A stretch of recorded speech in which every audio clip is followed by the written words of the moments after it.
Saya sebagai nakoda, saya sebagai presiden, saya sebagai pemimpin saudara dan katakanlah saya sebagai kapten kesebelasan mengucapkan terima kasih atas kerja keras yang telah dilakukan dari hati yang paling dalam. Itulah kira-kira pemirsa yang disampaikan oleh Presiden Prabowo Subianto ketika membuka sidang kabinet paripurna. Nah, yang menarik, kenapa kemudian nampaknya Presiden Prabowo menekankan kata bahwa dirinya lah presiden. Apa sebetulnya makna di balik ini semua?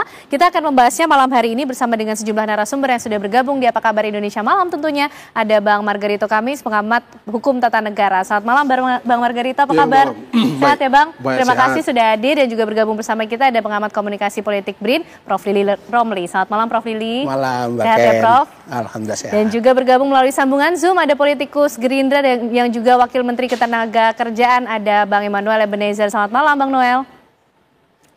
Selamat malam semua yang studio. Oke. Bang Noel, ini yang menjadi menarik selalu pidato atau pesan yang disampaikan oleh Presiden Prabowo Subianto. Kenapa kemudian membuka pesannya ini dengan menyatakan bahwa saya sebagai nakoda, saya sebagai presiden. Kalau Bang Noel memaknainya ini sebagai apa? Ya begitulah pemimpin, sama kayak kita orang tua ke anak. Saya ini ayahmu. Selalu mengingatkan, saya bangga dengan kerja-kerja kalian. Karena itu pesannya. Ini berkali-kali ya lah presiden lah. Dia menganalogikan dirinya sebagai bapak lah. Gitu loh, sebagai pemimpin. Nah itu sebagai pemimpin. Dia punya rasa tanggung jawab, dia punya peduli terhadap bawahannya. Dia, karena ditambah lagi kan kita lihat selama ini kan bahwa Pak Prabowo itu kan selalu seakan-akan dinarasikan masih di bawah bayang-bayang Pak Jokowi. Gitu. Dia menunjukkan tidak. Saya punya independensi, saya merdeka dalam pikiran saya. Dia tunjukkan itu. Dan Pak Jokowi juga berkali-kali menyampaikan, loh nggak mungkin saya mengintervensi pikiran Pak Prabowo. Dan ini kan pemimpin yang dua-dua luar biasa. Pak Jokowi punya sejarahnya, dengan cara berpikirnya, Pak Prabowo punya pemikiran dengan kemerdekaannya sendiri. Makanya apa yang disampaikan, yang dia menunjukkan bahwa dia seorang, ya selain pemimpin dia seorang bapak dalam mengelola kabinetnya ya. Maka dia bilang banyak analogi sebagai kapten kesebelasan lah apa dan sebagainya. Ya dia menunjukkan dia sebagai pemimpin dan mengingatkan terus bahwa saya selalu akan mengingatkan tim saya untuk selalu bekerja. Namanya kapten dalam sebuah kesebelasan kan selalu mengingatkan, gue ini kaptenmu. Kau harus bekerja yang seperti ini. Sama dalam rumah tangga, saya ini bapakmu. Tolong nak bekerja berbuat baik. Sama juga menjadi presiden.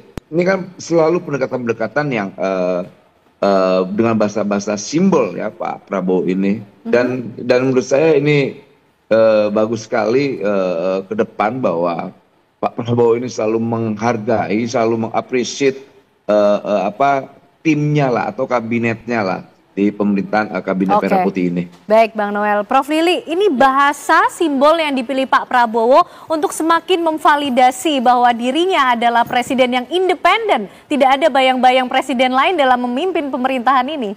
Ya, mestinya begitu.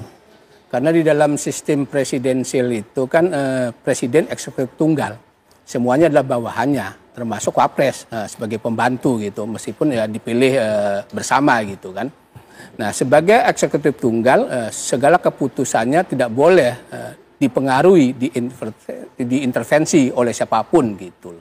Nah kan, tapi problemnya kan publik memandang bahwa Pak Prabowo ini nggak independen. Ada yang mempengaruhi gitu. Atau ada yang membayangi. Ada yang membayangi. Salah satu isu krusial yang selalu ditujukan adalah kok reshuffle kabinet tuh maju mundur terus. Ada apa? Kan pertanyaan seperti itu yang muncul. Oleh karena itu ketika bahwa Pak Prabowo sebagai kapten itu harus ditunjukkan. Dan sebenarnya memang ada beberapa kejadian atau kasus yang menunjukkan Pak Prabowo sebagai kapten. Ya terakhir aja lah kasus terakhir yang kita sebut heboh tentang abolisi dan amnesti.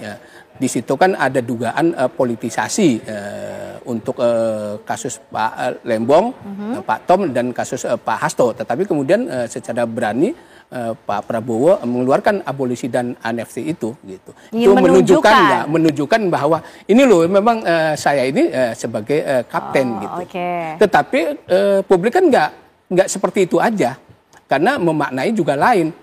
Ini jangan-jangan gitu kan, jangan-jangan publik melihat bahwa tindakan memberikan abolisi amnesti di balik itu ada tujuan-tujuan politik juga, pencitraan dan lain sebagainya.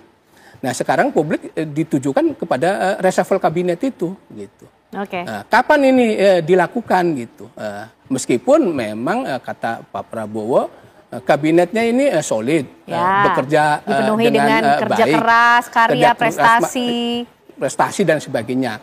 Tetapi publik melihatnya lain lagi gitu loh. Oke, baik. Melihatnya lain lagi. Nah ini kan memang perlu dicermati oleh Pak Prabowo. Gitu. Baik, kalau Bang Margarito melihat seperti apa dalam ketatanegaraan Bang? Seorang presiden kemudian mengungkapkan di awal dalam sidang kabinet paripurna terhadap para menteri yang dipimpinnya bahwa dialah presiden, begitu.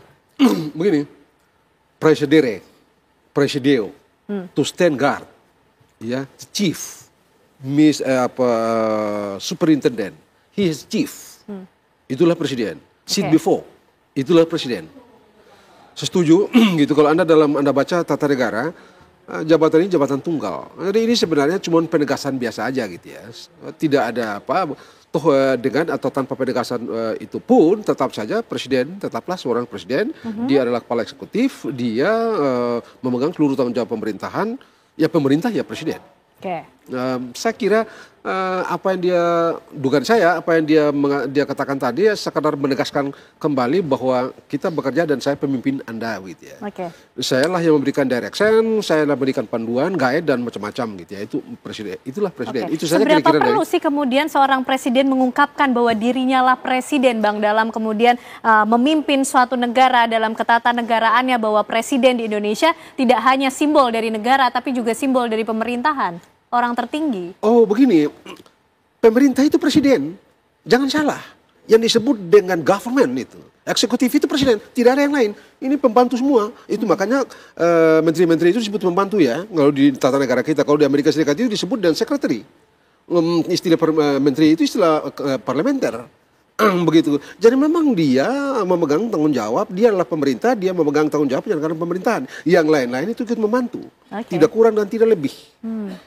Begitu itu. Jadi Anda tidak boleh bekerja dengan visi yang aneh-aneh. Anda harus bekerja di bawah panduan presiden. Tidak bisa tidak. Dialah yang bertanggung jawab, bukan Anda. Anda bertanggung jawab ke dia, pada negara ini ya presiden.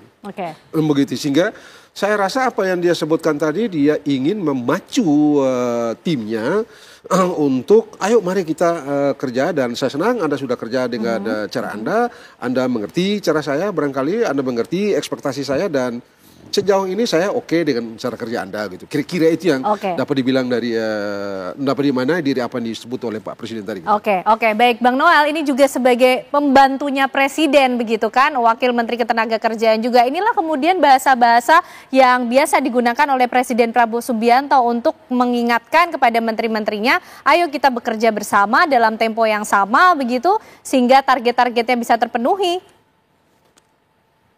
Ya, saya menyambung tadi apa yang disampaikan Prof. Margarito, yaitu betul sekali. Dia pemimpin tunggal eksekutif, perintah eksekutifnya hanya dimiliki dia. Tapi harus dipahamin bahwa Pak Prabowo kan selalu memakai bahasa-bahasa simbol.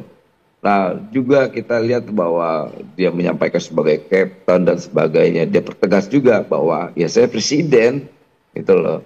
Kemudian kan ini di luar sana kan ada narasi yang selalu dikembangkan, diorkestrasi seakan-akan Pak Prabowo ini tidak mampu melepas bayang-bayang beliau dari bayang-bayang Pak Jokowi.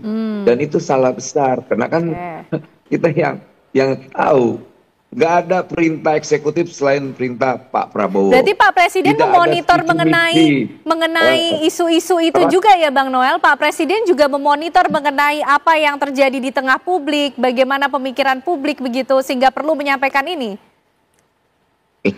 Presiden bukan soal pikiran publik tapi pikiran rakyat juga. Oke. Gitu loh. Dia tidak terlalu pusing dengan pemikiran netizen. Dia hanya pusing kalau rakyat itu lapar. Kalau rakyat itu hari ini susah. Rakyat ini hari ini apa gitu loh.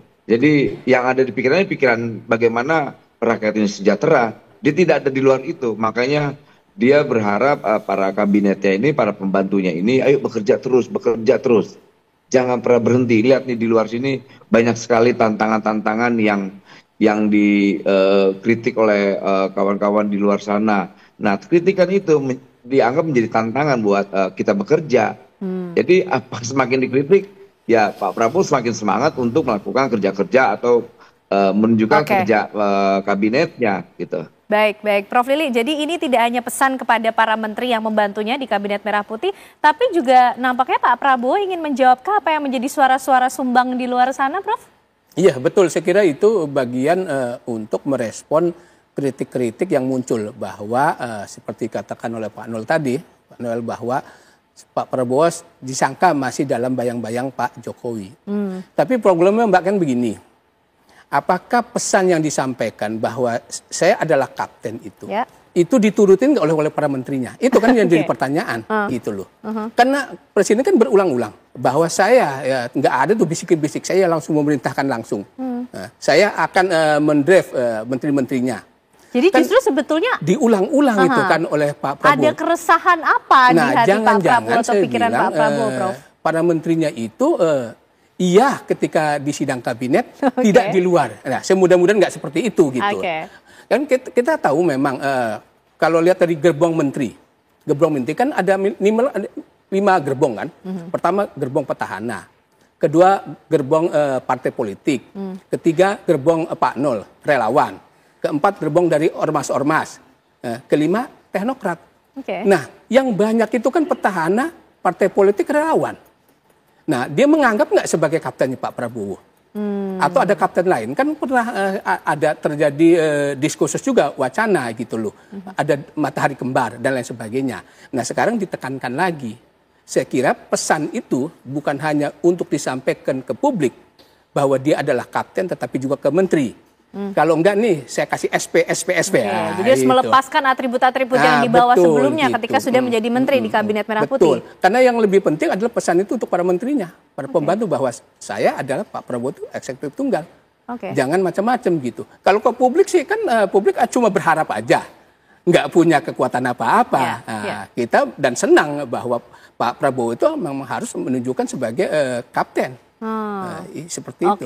Bang Margarito, ini seperti apa? Adakah kemudian studi juga yang mempelajari mengenai hal ini ketika kemudian Presiden mengungkapkan dirinya lah Presiden di depan para menteri, para pembantunya, karena kemudian ingin memastikan bagaimana stabilitas atau jalannya pemerintahan, melepaskan atribut-atribut yang dibawa oleh para menterinya. Begini, ini biasa saja. I'm Presiden, itu di mana-mana selalu begitu juga memang. Satu, mungkin kalau orang politik yang mengatakan bahwa ini juga memberikan pesan kepada orang-orang di luar yang tadi beliau bilang boleh saja begitu, tapi pernyataan-pernyataan ini biasa saja, tidak ada yang istimewa begitu ya. Yang kalau tadi dikhawatirkan nanti misalnya di dalam sidang kabinet atau di paripurna itu ngomong oke di belakang jalan aneh-aneh begitu ya, berbeda begitu, gampang kok dideteksi kok. Gampang banget dideteksi gitu, sangat gampang gitu. Saya mengerti di beberapa aspek itu, saya tahu ada hambatan-hambatan kecil. Misalnya Menteri Koperasi kemarin itu peresmian, sebelum peresmian Koperasi Merah Putih itu ya. Nah, saya tahu kebijakan kayak itu tidak cukup mulus juga sebenarnya yang di-drive oleh teman saya, oleh Wamen Koperasi gitu ya. Saya tahu dia mengalami tantangan luar biasa. Tantangan yang luar biasa sebenarnya, tetapi dengan satu tindakan kecil, tantangan itu hilang dengan sendirinya. Yang mau saya katakan adalah bahwa kemauan Presiden untuk bertindak cepat dengan guidance yang teknis, itu yang penting. Dan itu terjadi dalam kasus koperasi, itu dipecahkan, hambatan-hambatan itu dipecahkan dengan satu tindakan kecil, tapi langsung beres. Oleh Presiden yang mengambil tindakan tersebut? Oleh Presiden. Anda tahu, saya dapat cerita dari Menteri Wamen Koperasi itu, kawan satu itu, mengatakan bahwa mula-mula tidak sedikit orang yang tidak setuju, termasuk aparatur. aparatur itu nggak setuju dengan kebijakan itu gitu ya. Oke. Lalu dilaporin kepada presiden dan keluarlah sebuah kebijakan dan selesai. Oke. Gampang banget gitu. Jangan lupa gitu ya. Di presidensial itu mudah kok kendalikan orang-orang yang kalau aneh-aneh gitu ya. Mudah banget termasuk pemerintah daerah. Orang mengatakan ada otonomi daerah dan segala macam. Kalau saya no way. Gampang banget untuk mengorkestrasi mereka agar mereka berada dalam satu frame dengan mimpi presiden gitu. Itu mudah banget. Kalau ya presidennya mau. Nah sayangnya, bukan sayangnya, tapi saya belum melihat sejauh ini presiden mengambil langkah itu untuk terutama di pemerintah daerah gitu ya. Oke, baik. Coba kita cek nanti ke Bang Noel yang juga ikut membantu presiden ya, Bang Margarita. Apakah betul Presiden Prabowo belum mengambil langkah tersebut dalam pelaksanaannya? Dijawabnya nanti Bang Noel. Usai jeda pemirsa, kami kembali untuk Anda. Baik pemirsa, kita lanjutkan pembahasan kita untuk melihat bagaimana kemudian Presiden Prabowo dan juga para menterinya ini bekerja sehingga dalam sidang kabinet paripurna Presiden Prabowo Subianto nampaknya menganggap penting untuk menekankan dirinya lah presiden. Bang Noel, memang dalam bekerja bagaimana sih Presiden Prabowo ini memberikan arahan, melakukan intervensi, mengambil tindakan-tindakan kecil yang bisa mengatasi permasalahan yang dihadapi para menteri atau wamen ya Bang Noel? Ya kan kita selalu diberikan arahan dengan perintah-perintah eksekutifnya ya. Jadi ya sampai detik ini makanya Pak Prabowo menyampaikan selalu terima kasih atas kerja para kabinet saya, pembantu saya begitu luar biasa. Nah itulah seorang pemimpin yang berani selalu menghargai kerja-kerja bawahannya. Kan ini penting juga, ini persoalan eksistensi. Ini kan terkadang-kadang orang juga terganggu karena tidak diakui. Tapi Pak Presiden Prabowo kan selalu mengakui bahwa kawan-kawan Kabinet Merah Putih ini terima kasih karena saudara-saudara sudah mengerjakan sesuatu yang menjadi harapan kita semua, khususnya rakyat. Jadi saya lihat tidak ada satupun di Kabinet Prabowo Gibran ini membawa visi masing-masing, tidak ada. Semuanya satu visi, yaitu visi Presiden. Kemudian ada gerbong A, B, C, D, tidak ada. Gerbongnya adalah Indonesia, tidak ada gerbong A, B, C, D, lagi.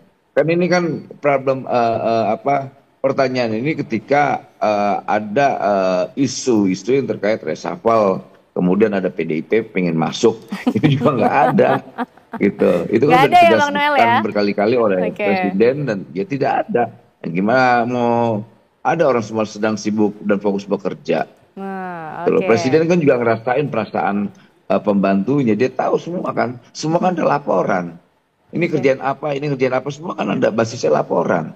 Tidak, apalagi kan setiap bulan kan kita pertemuan, selalu ada evaluasi. Gitu. Oke, baik. Prof. Lili, pentingkah untuk menunjukkan, memelihara eksistensi dalam berjalannya suatu pemerintahan? Hampir 10 bulan berjalan pemerintahan dari Presiden Prabowo Subianto dan Gibran Rakabuming Raka. Ya penting sekali itu untuk menjaga agar bagaimana para pembantunya itu bekerja efektif, bekerja optimal. Itu juga yang diharapkan oleh publik. Tetapi problemnya kan publik melihat berbeda. Bahwa para pembantu presiden ini kok lambat sekali. Itu pertama. Sehingga kemudian di survei inilah yang layak harus di reshuffle kan. Oke, masalah ada timbul isu reshuffle tersebut, Prof ya. Isu reshuffle tersebut. Terus yang kedua adalah serta persoalan kok Pak Presiden itu seperti pemadam kebakaran. Selalu diambil alih gitu. Itu kan nggak baik sebenarnya kalau diambil alih terus oleh Presiden. Kalau begitu menteri-menterinya kerja apa? Kalau semuanya diambil alih oleh Presiden. Kan memang Presiden mengangkat para pembantu-pembantu itu untuk menangani persoalan itu. Ternyata persoalan itu menimbulkan kegaduhan sehingga Presiden turun tangan. Kan nggak baik itu. Nah, oleh karena itu sehingga kemudian publik menuntut ini udah 10 bulan nih, kapan reshuffle? Nah, belum jadi reshuffle bisa aja ada 3 kemungkinan. Kemungkinan pertama, saya berharap apa yang dikemukakan oleh Pak Presiden bahwa kerjanya bagus. Menteri-menteri solid dan lain sebagainya. Kemungkinan kedua adalah dalam konteks menjaga stabilitas pemerintahan. Karena dari survei-survei itu kan orang-orang yang memiliki kekuasaan, gitu loh, yang direkomendasikan untuk di reshuffle itu. Baik itu mereka kaitan dengan partai politik, maupun yang kedua adalah berkeringat, istilah Pak Prabowo, berkeringat. Kan nggak mungkin orang yang berkeringat kemudian tiba-tiba ini baru 10 bulan di reshuffle. Nah yang terakhir berharap yang ketiga, menunggu momen yang tepat. Nah momen yang tepat, pas, jadi kemarin itu kan kata CPO, Hasan Nasbi, bicara sih tentang reshuffle. Mudah-mudahan di sana sebenarnya ada SP, surat peringatan, ada warning. Loh, kalau nggak self correction, gitu. Kalau nggak diperbaiki, saya sudah kasih aba-aba nih. Nanti ada reshuffle gitu. Jadi semacam warning juga kemarin maka itu. Maka para menteri dan wamennya bekerja keras ya. Bekerja keras karena gitu. sudah ada warning karena kan itu. ketika ditanya publik, silahkan tanya aja Pak Hasan Nasbi ya. Kan selalu melepaskan. Jangan-jangan di situ ada yang nggak dibicarakan gitu. Karena kan baca di media juga ketika pembukaan ada wartawan. Setelah itu kan wartawan suruh keluar. Nah kita nggak tahu wallahu alam gitu. Nah saya sih berharap kan sesuai dengan hasil survei, tuntutan publik, perlu adanya reshuffle, menunggu momen yang tepat. Karena bagaimanapun ya memang hak prerogatif presiden. Ya kita kan rakyat nggak bisa memaksa karena hak itu ada pada presiden. Bang, lah Bang Noel bilang boro-boro mikir reshuffle nih semua menteri di lingkungan kabinet semua kerja keras gitu. Tapi kalau kita lihat Presiden Prabowo lagi-lagi menyatakan dirinya lah presiden, nahkoda, pemimpin dari para menteri begitu. Ada tidak sih Bang kasus-kasus misalnya juga pasti kan Presiden Prabowo melakukan evaluasi dong terhadap kinerja para menterinya hampir 10 bulan berjalan. Misalnya andai kata ternyata isu reshuffle dari publik itu betul-betul terjadi. Presiden juga punya hak untuk merubah atau merombak bagaimana struktur kabinetnya? Oh iya. Iya, misalnya dia perkecil. Misalnya begitu ya. Ada sejumlah kementerian yang mau diubah gitu. Karena dalam identifikasi beliau misalnya ini tidak cukup efektif atau redundant misalnya, oke dari segi konstitusi nggak ada masalah. Kalau beliau mau. Dan kalau saja beliau menemukan bahwa ada lag dalam ini, ada redundant segala macam, dan kalau beliau mau oke. Dari segi konstitusi itu haknya beliau. Tidak ada masalah. Jadi bisa saja terjadi. Oh sangat bisa, sangat bisa. Sangat bisa. Itu full constitutional right-nya presiden. Dan secara konstitusi juga mengatur. Benar, bisa. Begitu ya. Karena konstitusi kita itu yang rigid di kementerian yang tidak bisa di macam-macam itu adalah kementerian yang based on konstitusi.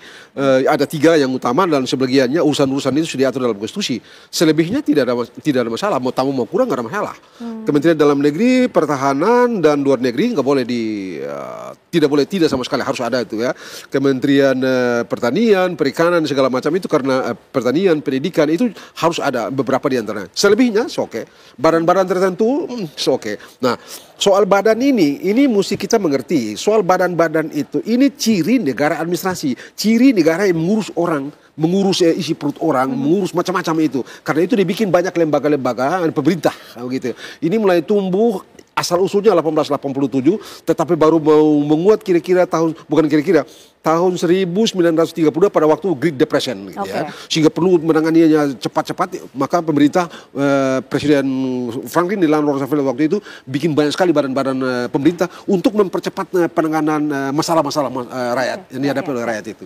Tapi baik konstitusi, andai kata presiden menemukan kenyataan dan dalam analisanya sampai pada kesimpulan bahwa ada kementerian misalnya yang redundant misalnya, maka beliau berhak untuk membubarkan misalnya, memperkecil gitu ya. Termasuk misalnya kalau presiden menganggap ada lagi urusan yang perlu ditangani pada level kementerian, dia bisa nambah. Walaupun sudah 10 kira-kira. Jadi walaupun sudah hampir 10 bulan berjalan masih memungkinkan hal itu terjadi Tidak hanya copot pasang nama tapi bahkan mungkin struktur kementeriannya bisa juga saja, menjadi ramping bisa atau saja. lebih Kalau sekali lagi ditambah. kalau Pak Presiden sampai pada kesimpulan bahwa ini ada terlalu besar ini atau ini redundant misalnya, bisa saja beliau mengambil kebijakan untuk mengubahnya. Baik. Kita semakin menarik nih, semakin malam selalu semakin seru membaca makna dari apa yang disampaikan oleh Presiden Prabowo Subianto, Bang Noel. Kita juga masih ingin tahu bagaimana Presiden ini juga mengajak para menterinya, para wamennya untuk mengevaluasi diri. Karena Presiden Prabowo juga menyampaikan memimpin, mengorganisir manusia ini kan tidak mudah. Ini urusannya nanti juga pada keputusan Pak Presiden. Bagaimana kemudian melihat struktur kabinet yang sedang berlangsung. Dijawabnya seperti biasa Bang Noel sesaat lagi. Setelah jeda iklan kami kembali untuk Anda pemirsa. Kembali kita lanjutkan pemirsa pembahasan kita malam hari ini. Bang Noel, Pak Presiden juga mengungkapkan selain terima kasih, juga sebetulnya melihat bagaimana yang dialami oleh para menteri dan wamennya pada saat bekerja, bahwa memimpin, mengorganisir manusia itu bukan hal yang mudah, sehingga mengapresiasi kerja keras yang dipenuhi oleh karya dan prestasi. Ini yang disampaikan oleh Pak Prabowo. Tapi bagaimana juga Presiden mengevaluasi kinerja para pembantunya? Ya kan gini, yang diorganisir selain manusia adalah sistem dan instrumen yang ada. Nah, apa yang kita lakukan pelaksanaan dari program-program perintah eksekutif beliau sebagai pemimpin tunggal eksekutif itu sendiri. Makanya kan semuanya ini kan tidak terlalu susah. Orang sudah tersistem semua kok. Tinggal beliau mengevaluasi mana program-program yang tidak berjalan dan hambatan-hambatannya.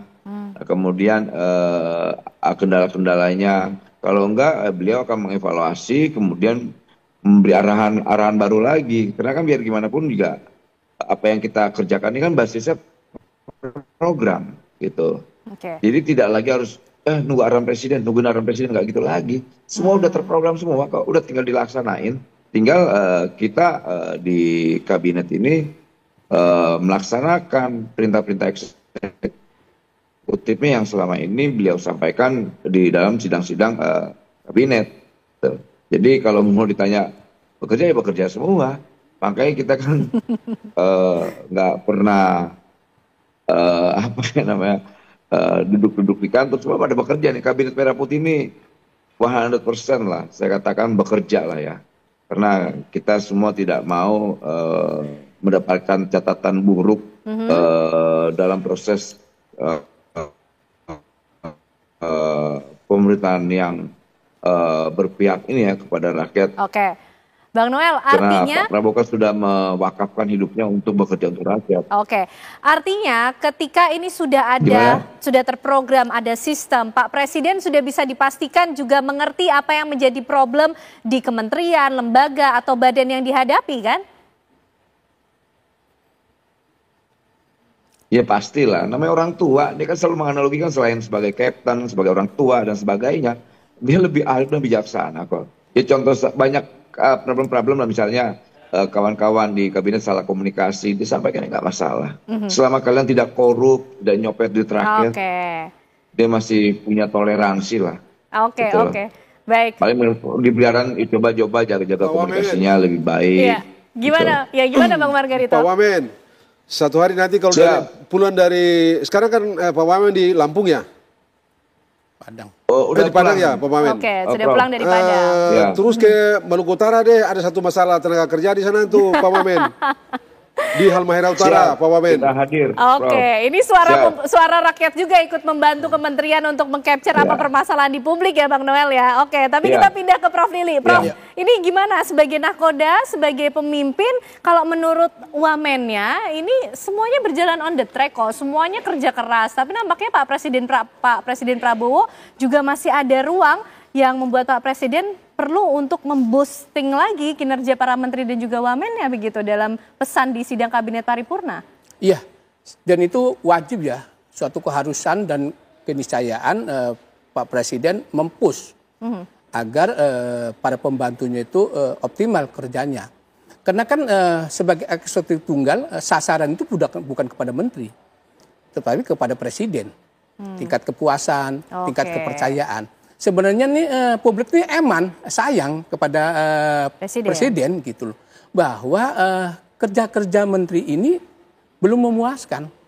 Oleh karena itu perlu dievaluasi. Nah kan alat evaluasinya tentu memang presiden udah pasti punya alat evaluasi. Ini karena ada target-target tercapai atau tidak gitu kan. Kata presiden ya pertumbuhan ekonomi tinggi. Tapi problemnya di masyarakat, banyak kok rohali macam-macam kan, rojali dan macam-macam gitu kan selalu bertentangan. Terus evaluasi yang kedua adalah dari lembaga-lembaga survei bahwa menteri-menteri ini ternyata nggak optimal, perlu dievaluasi. Apalagi tadi kata Pak Margarito, banyak juga menteri-menteri badan-badan yang redundant. kenapa nggak dievaluasi juga kan? Kata Pak Margito begitu. Tumpang tindih kewenangan. Jadi problem-problem ini yang sebenarnya Pak Presiden pengen speed, pengen cepat, tetapi terkendala di internal pada menterinya itu. Oleh karena itu sebenarnya tadi secara komunikasi politik pesan itu menurut saya bukan hanya disampaikan kepada publik, tetap kepada internal menteri juga. Saya ini komandannya nih, saya kapten, tetapi Anda ini susah amat dikendalikan. Nah, jangan-jangan seperti itu. Nah, itulah yang saya harapkan tidak terjadi. Karena saya bilang kan lihat dari asal menteri tadi, gerbong menteri kan macam-macam itu. Apalagi memang saya kira juga melihat kenapa maju mundurnya Presiden ini belum melakukan reshuffle, bisa jadi memang yang selalu ditekankan adalah stabilitas pemerintahan. Yang kedua mungkin belajar dari presiden-presiden sebelumnya. Yang saya ingatnya, saya sampaikan, ketika zaman Gus Dur, dia kan menteri-menteri yang dari partai, di reshuffle kemudian serangan kepada Pak Gus Dur. Terus ketika Jokowi, ketika menteri-menterinya pada reshuffle jadi oposisi. Jangan-jangan seperti itu kita gitu tanya loh. Bang Margarito menutup, kira-kira apa kemudian yang bisa dijadikan bahan pembelajaran juga atau evaluasi bagi Presiden Prabowo Subianto dalam kembali menata negara begitu, melihat susunan kabinet atau struktur kabinet, kementerian, lembaga, badan, dalam melihat evaluasi juga dipastikan Pak Presiden tahu kok problemnya katanya. Kalau dia mengerti, dia tahu detail problemnya, maka lalu hari ini beliau mengatakan kerja baik, itu berarti dia sudah melakukan evaluasi. Dan itu berarti dia tidak akan sampai pada keputusan untuk katakanlah menata kembali. Baik itu orangnya maupun strukturnya. Sebegini jauh kita based on keterangan itu gitu ya.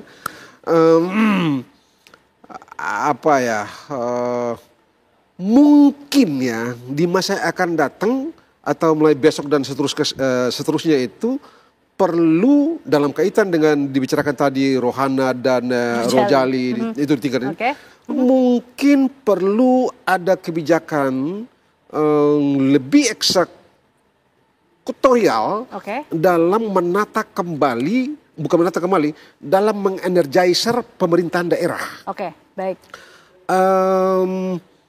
Rakyat di daerah, kemiskinan di daerah, dan postur pembangunan di daerah tidak bisa diserahkan sepenuhnya kepada kepala daerah begitu ya. Harus disinkronkan betul dengan apa yang dilakukan dimau oleh Presiden sehingga capaian pembangunan katakanlah di bidang pemberantasan kemiskinan misalnya itu bisa berjalan lebih cepat. Baik, Bang Margarito. Dan untuk itu maka perlu ada kebijakan tertentu yang betul rigid, dan itu tidak perlu banyak. 1-2 lembar kertas saja, dan saya rasa itu akan menghasilkan apa yang kita bawahi untuk mempercepat pemerintahan daerah. Kita tunggu nanti bagaimana kemudian Pak Presiden Prabowo sebagai nahkoda akan memimpin pemerintahan yang baru hampir 10 bulan, masih panjang perjalanannya. Terima kasih semuanya Bapak-bapak.